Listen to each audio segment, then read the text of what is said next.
j'ai eu des échos ces dernières semaines de l'activité, aussi bien dans les grandes régions que dans les petites régions, qui est en train de reprendre sa voie normale et pour vous annoncer que l'épidémie est en train de prendre une bonne tournure. Aujourd'hui même, on a récupéré nos respirateurs pour continuer dans le reportage. Mm. Aujourd'hui, je pense il y avait plus important que les pertes financières, c'est d'abord le confinement des maladies, parce qu'on a confiné des citoyens, mais on a confiné aussi des citoyens qui étaient malades et qui étaient menacés de maladies chroniques. Et croyez-moi, ces derniers jours, on est en train de voir et d'assister à l'arrivée de ces malades qui sont dans un état qui est quand même de pathologique avancé. C'est le plus important que les finances. Effectivement, les finances, on a vu durant le mois d'avril, une partie du mois de mars, avril-mai, l'activité baissait des cliniques de 60 à 95% dans certaines régions. Et le manque en chiffre d'affaires sur le mois d'avril et mai a été plus de 1 milliard de dirhams de sources d'assurance.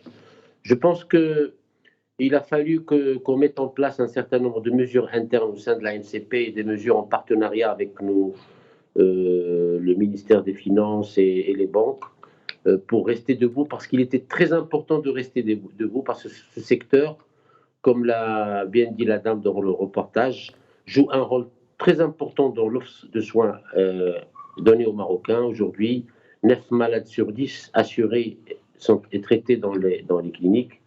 60% de la population globale fait appel aux services des cliniques et 70% des nouvelles technologies au Maroc très avancées se trouvent dans le secteur privé. Donc rester debout, ça a été notre souci.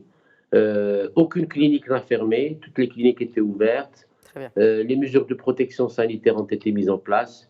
Et moi, personnellement, j'ai été fier durant cette période d'être d'abord médecin et participer à cette action, d'être marocain et l'oracle au Maroc à travers le monde dans la lutte contre Covid et d'appartenir à la communauté, de présider la communauté des cliniques privées qui a montré une citoyenneté exemplaire. Et vous pensez que justement cette citoyenneté exemplaire que vous évoquez a joué en faveur du regain de confiance du citoyen envers les cliniques privées? Vous savez, le citoyen n'a jamais perdu confiance. Je vous ai donné des chiffres. 9 malades En sur tout 10 cas, les assurés. réactions sur les réseaux Oui, sociaux, bien sûr. Bon, de souvent, il y toutes a les des façons, polémiques par rapport aux il y a cliniques toujours, privées. il y a toujours des mécontents, mais c'est une minorité. Écoutez, nous disposons d'enquêtes de satisfaction au sein de certaines cliniques. On peut vous les montrer. Je peux vous dire que nos malades sont très satisfaits.